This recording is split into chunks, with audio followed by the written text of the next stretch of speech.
Hello students, this is Kailash here. I am a teacher of academic wisdom. अपने 6 year के teaching experience के साथ लाया हूं आज का ये बहुत ही इंपॉर्टेंट एंड मजेदार topic, the periodic table with best explanation. Students, आप चाहे सीबीएसई बोर्ड के हो चाहे आईसीएसई बोर्ड के हो, जो मैं क्वेश्चन करवाऊंगा एग्जाम पेपर पे वही क्वेश्चन है आने। पीरियोडिक टेबल में इस बार छूटेगा नहीं कोई भी क्वेश्चन और आएंगे अच्छे से अच्छे मार्क्स। इस बात को सोचकर ब्रेन में और बैठा के अपने जहन में स्टार्ट करते हैं आज का ये topic, the periodic table.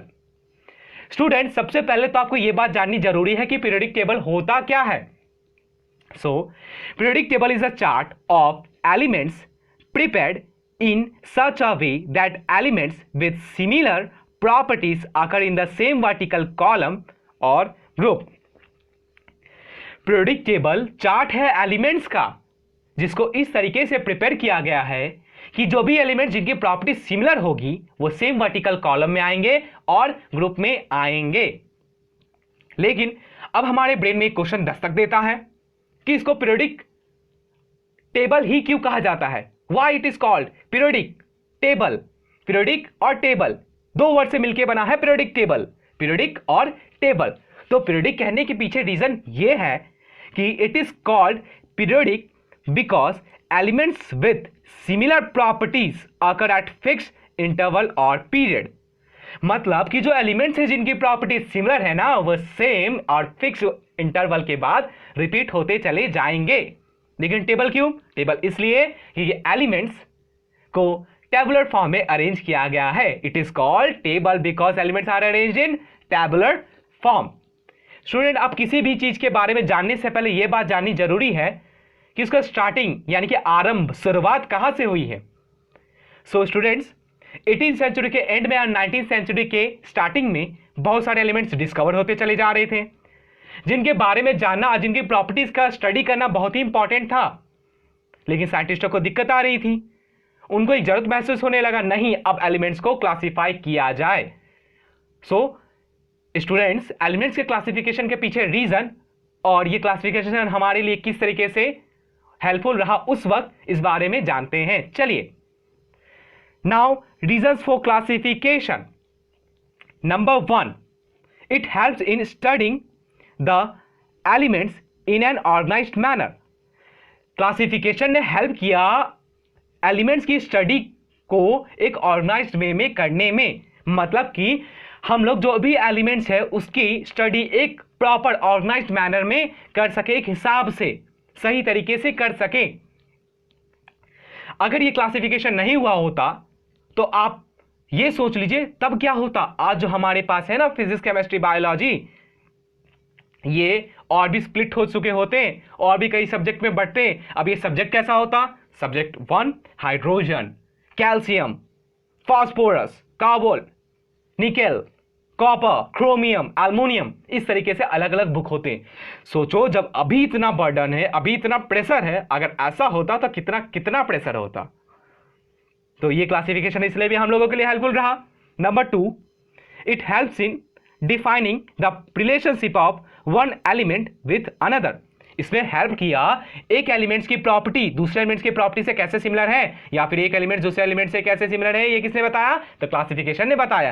Classification इस चीज में मदद की, जो कि एक और इंपॉर्टेंट पॉइंट है। अब मूव करते हैं नेक्स्ट पॉइंट पर। वो क्या है? ध्यान से सुनिएगा।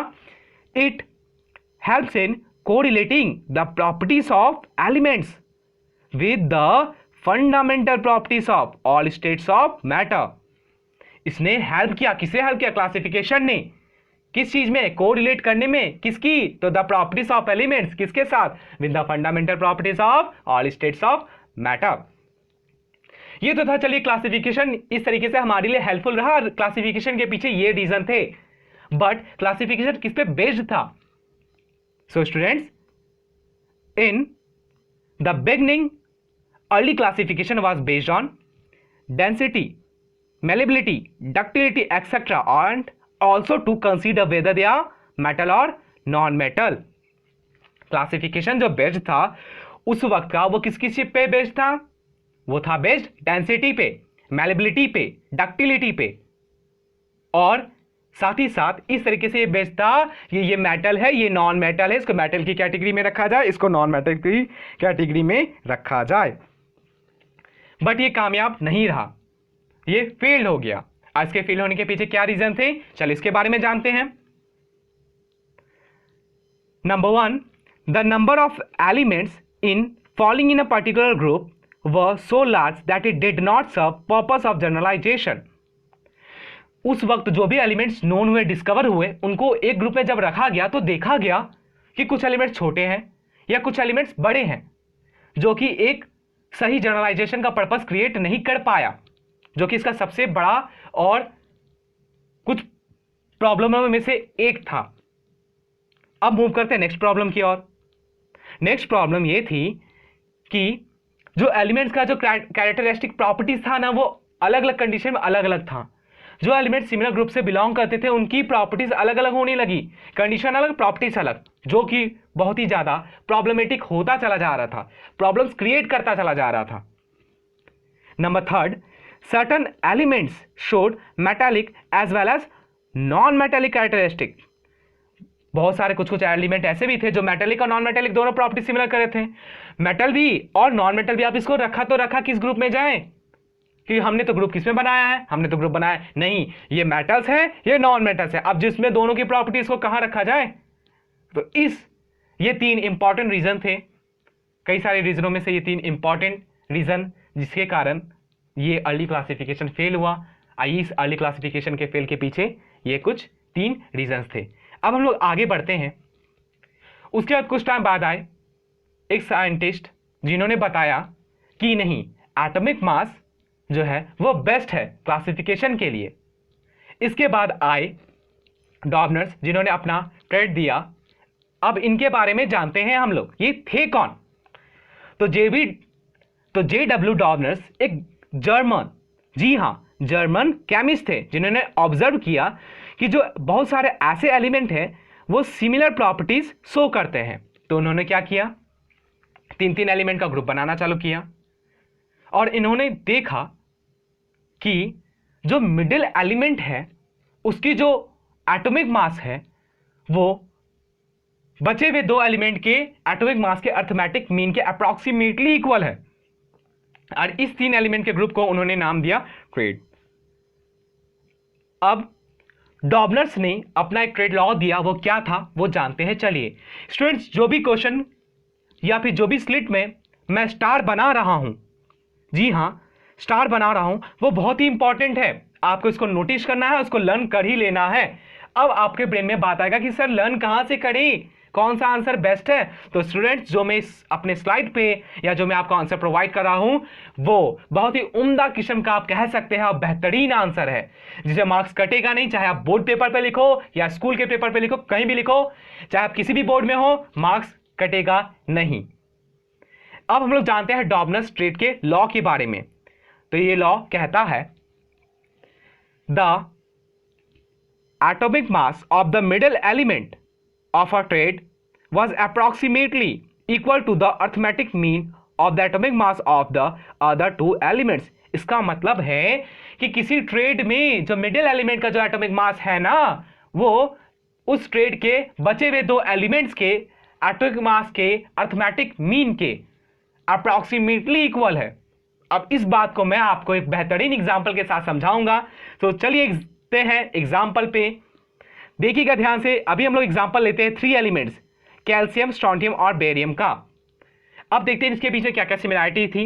ये सब मेटल्स हैं, सब ऑक्साइड बनाते हैं जो कि अल्कलाइन होता है नेचर में, आज सभी की वैलेंसी 2 है। ये डॉबनर्स के ट्रेड में से एक का एग्जांपल है, इसको आपको कर ही लेनी है क्योंकि बहुत सारे कॉन्सेप्ट बेस्ड क्वेश्चन इस पे भी सेट होते हैं। जो भी मैं एग्जांपल करा रहा हूं आपको वो करनी है, कि ये बहुत ही इंपॉर्टेंट है। और हमने अपने आप से एक प्रॉमिस करा है इस बार कि पीरियडिक टेबल में एक भी क्वेश्चन छूटेगा नहीं और आएंगे अच्छे से अच्छे मार्क्स। चलिए बढ़ते हैं आगे।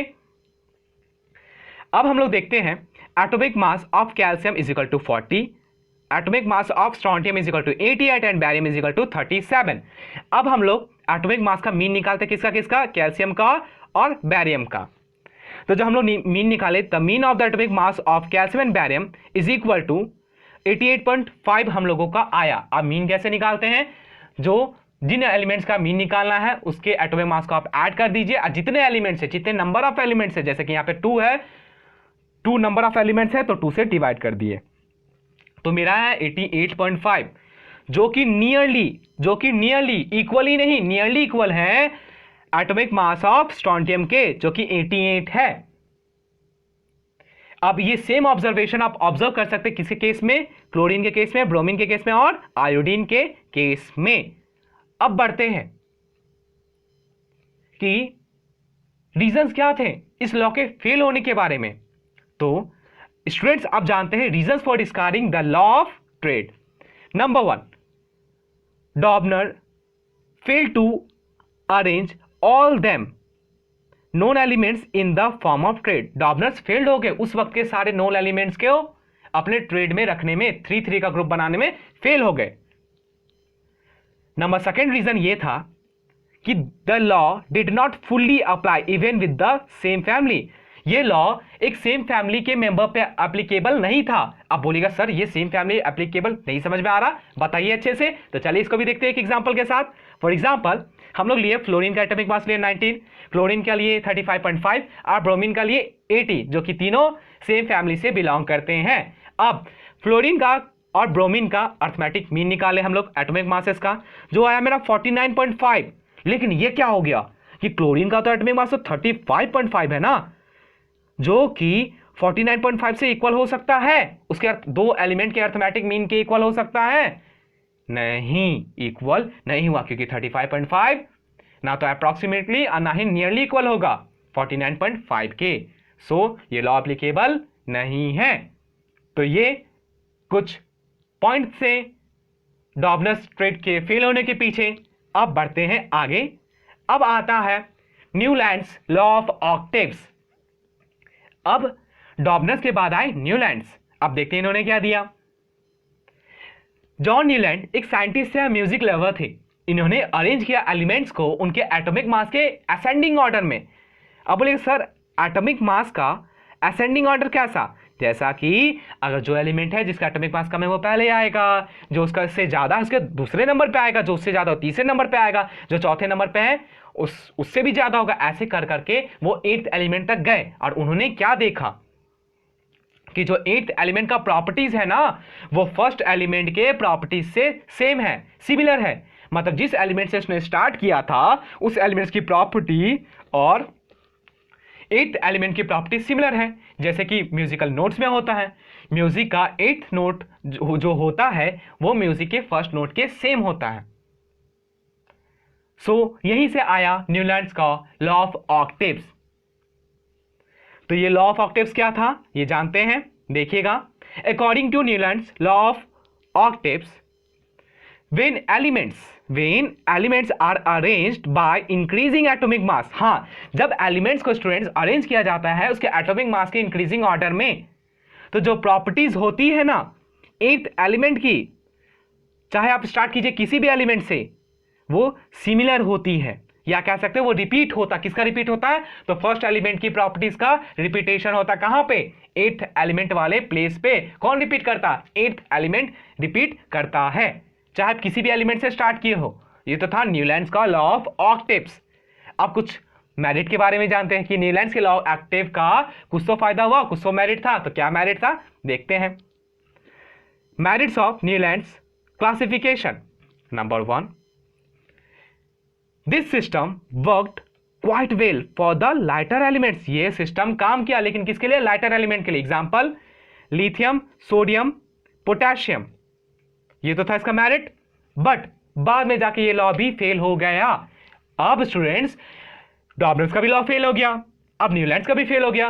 तो न्यूलैंड्स के फेल होने के पीछे क्या रीजन थे जानते हैं, चलिए। Reasons for discarding the law of octaves. Number 1, ये क्लासिफिकेशन हैवियर एलिमेंट के लिए यूजफुल नहीं रहा। This classification did not work with heavier atom, या हैवियर एलिमेंट के केस में ये एप्लीकेबल नहीं रहा। अब बढ़ते हैं नेक्स्ट पॉइंट पे। नेक्स्ट क्या है?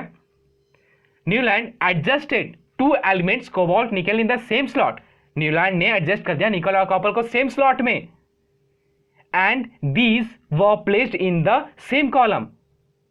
ये सब ये दोनों सेम कॉलम में भी प्लेस कर दिए गए। किसकी तरह? As fluorine, chlorine and bromine which have different properties, जिनकी प्रॉपर्टीज डिफरेंट थी। मतलब कि अगर आसान शब्दों में कहा जाए तो न्यूलैंड्स ने वैसे एलिमेंट जिनकी प्रॉपर्टीज डिफरेंट थी उसको सेम वर्टिकल कॉलम और ग्रुप में अरेंज कर दिया, जो कि एक बहुत बड़ा प्रॉब्लमेटिक पार्ट बन चुका था उस वक्त। और ये फेल होने के पीछे एक और मेन रीजन था। न्यूलैंड्स लॉ ऑफ ऑक्टेव के पीछे फेल होने के पीछे ये भी एक सबसे बड़ा इंपॉर्टेंट रीजन था। स्टूडेंट्स, आई होप जो भी मैंने आज आपको बताया है वो आपको समझ में आया होगा।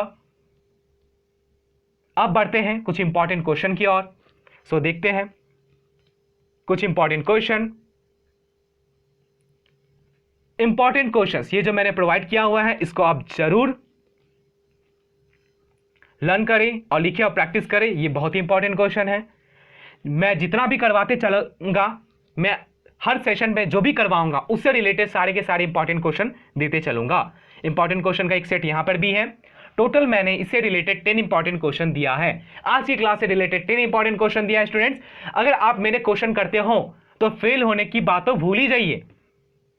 आप ये सोचिए कि अगर पीरियोडिक टेबल से जो भी क्वेश्चन आएगा तो मेरे सर ने जो कराया है उसी में से आएगा, और जो आप मेरे पास से करके जाओगे सारे के सारे क्वेश्चन उसी में से आएगा, क्योंकि हमने खुद से वादा किया है कि पीरियोडिक टेबल से छूटेगा नहीं कोई भी क्वेश्चन, और आएंगे हर एक क्वेश्चन में अच्छे से अच्छे मार्क्स। स्टूडेंट्स, जब हम लोग को कोई भी चीज समझ में नहीं आती है ना तो हम लोग से धीरे धीरे दूर होते चले जाते हैं, और तब लोगों का यही कहना है कि पढ़ता नहीं है। कोई आपसे यही नहीं पूछता कि आपकी तकलीफ क्या है, सब आपसे बस यही पूछते हैं और सब आपको बस यही कहते हैं, पढ़ता नहीं है, कोई काम का नहीं है। दूसरे स्टूडेंट्स इसी के साथ जो पढ़ते हैं कितना अच्छा करते हैं, ये कितना खराब करता है। ताना तो सब मारते हैं लेकिन कोई तकलीफ नहीं पूछती, कोई भी एक तकलीफ नहीं पूछते हमारी। लेकिन students, I Kailash Kumar, teacher of academic wisdom, आपकी इसी तकलीफ को दूर करने आया हूं और लर्निंग प्रोसेस को और भी आसान बनाने आया हूं। स्टूडेंट्स, अगर आपको मेरा बनाया हुआ और ये सेशन जो मैंने दिया है अगर अच्छा लगे तो प्लीज लाइक करें, सब्सक्राइब करें और शेयर करें। सब्सक्राइब इसलिए स्टूडेंट्स कि आपका जो भी डाउट्स होगा, सिर्फ डाउट ही नहीं, आपके सिलेबस के, इस पूरे ईयर के सिलेबस का, जो आप 9th में हो, 10th में या 8th में हो, मैं सभी के लिए स्पेशली वीडियो बनाऊंगा और सभी को एक्सप्लेन करूंगा। सो अगर आप ट्यूशन नहीं पढ़ते हो, नो प्रॉब्लम। अगर आपको पढ़ाई में तकलीफ होती है, नो प्रॉब्लम, सारे प्रॉब्लम को मैं सॉल्व करूंगा। सो प्लीज इसको लाइक करें, शेयर करें या सब्सक्राइब करें। और हाँ स्टूडेंट्स, शेयर खूब से खूब करें, ज्यादा से ज्यादा शेयर करें। यह मेरा वीडियो हर एक स्टूडेंट तक पहुंचना चाहिए जो कि पढ़ना चाहता है। आपके कांटेक्ट में जितने भी स्टूडेंट्स हैं सबको शेयर कीजिए, क्योंकि जितने ज्यादा होंगे स्टूडेंट्स उतने ही मजा आएगा क्लासेस में, कंपटीशन खूब होगा और हमारे स्कोर भी अच्छे होंगे। इसी के साथ ये वीडियो मैं फिनिश करता हूं। Thank you. नेक्स्ट सेशन, इसका आगे का पार्ट कुछ ही टाइम में अपलोड कर दिया जाएगा, सो उसको प्लीज वॉच कीजिएगा। जब आप देखिएगा तो जैसे मैं उसमें करवाऊंगा तो उसी के साथ मैं उसके इंपॉर्टेंट क्वेश्चन दे दूंगा, जो कि आपके बोर्ड में भी है आने और स्कूल में भी है आने, क्योंकि हमने खुद से प्रॉमिस किया है कि पीरियोडिक टेबल में छूटेगा नहीं कोई भी क्वेश्चन और आएंगे अच्छे से अच्छे marks. So please like, share and subscribe, share to more and more students. इसी के साथ मैं आज का ये वीडियो समाप्त करता हूं। Thank you.